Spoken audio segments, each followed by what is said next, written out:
Hello, classmates. Today's lesson is about achieving gas separation using the distillation method, specifically separating high-purity propylene, propane, and mixed C4 hydrocarbons. That is, separating C3 and C4 components from refinery gas. Before we start this lesson, I'd like to discuss some everyday life examples with everyone to test our understanding of the professional course content. There's a Chinese idiom called 亲密无间. Here, yen can be understood as different. Well, everything in the world has differences. By identifying these differences, we can separate them. So the key to mixture separation is finding the distinguishing characteristics of each component. How to achieve separation of two liquids? There are two scenarios. First scenario, two immiscible liquids. For example, oil and water. They have different solubilities. They naturally form layers, so separation is relatively easy. Second scenario, two miscible liquids. For example, ethanol and water. In this case, they cannot be separated directly. We need to utilize their different boiling points. That is, using the distillation method we learned before. So here's the question: how to achieve separation of two gases? For two gases with significantly different chemical properties, for example, separating carbon dioxide from air, we typically utilize the difference in solubility between CO2 and other gases in an absorbent, using an absorbent to capture CO2, thereby achieving separation of CO2 from air. Another scenario is when their chemical properties are very similar. So how to proceed? For example, gases like propylene, propane, and mixed C4.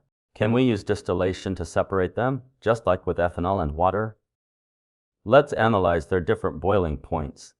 Here, propylene's boiling point is -47.7 degrees Celsius. Propane is -42.1 degrees Celsius.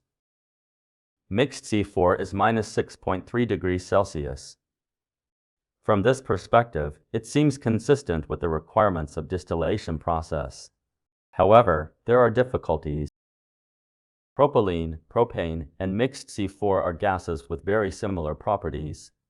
So what we need to accomplish is separating propylene, propane, and mixed C4 from LPG, and requiring high-purity propylene to be greater than 99.6%.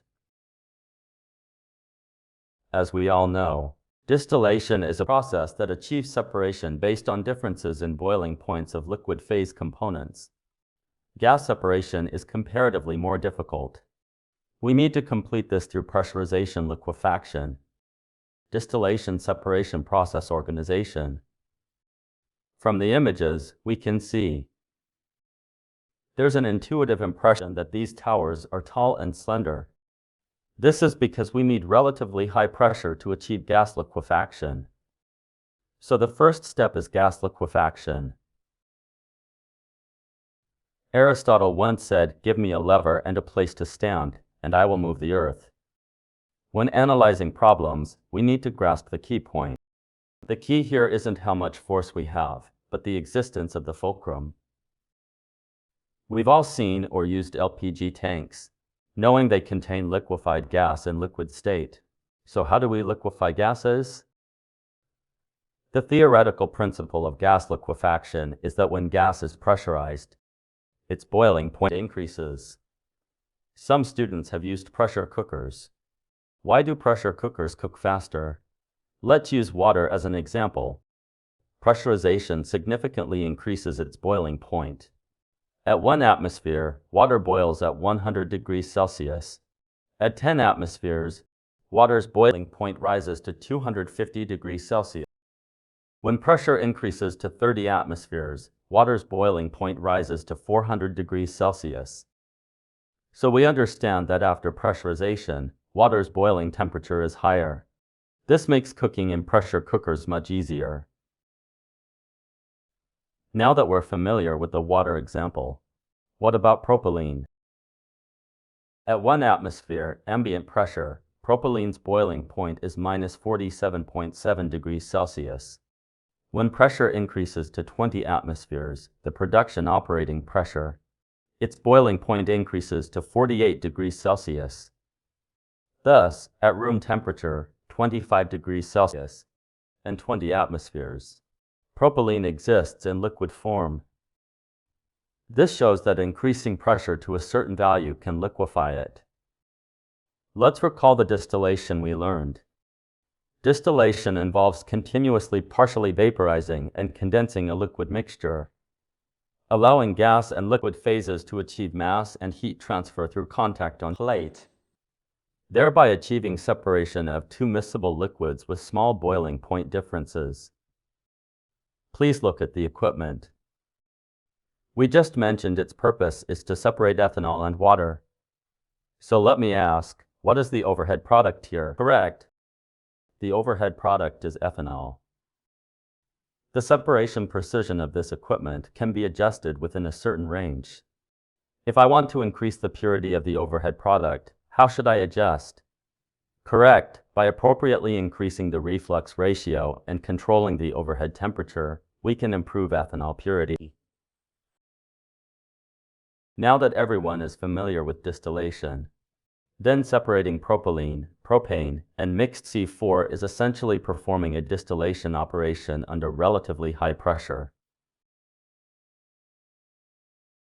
Here's a production case from a petrochemical company, requiring catalytic LPG and coker LPG as feedstocks for gas separation, needing to separate C3 and C4 components and produce high-purity propylene, propane, and mixed C4. In actual production, since the boiling point differences between them are small, for example, propylene's boiling point is minus 47.7 degrees Celsius, 5.2 degrees Celsius lower than propane. So the separation precision requirement is very high. Need to use several distillation towers with multiple plate. We know that the more plate, the taller the tower. Therefore, refinery gas separation units have several tall, slender towers, typically with dozens or even hundreds of plate. One distillation tower can separate two components. If there are multiple materials, naturally we need to connect several towers in series under the above conditions to obtain target products of different purities. So for this process, we can set up a three-tower process: depropanizer, deethanizer, and propylene splitter. The first tower allows mixed C4 to be drawn from the bottom, while C2 and C3 are taken overhead and sent to the second tower, the deethanizer. The second tower separates C2 from the top, and C3 components go from the bottom to the third tower, the propylene splitter. The propylene splitter consists of two towers.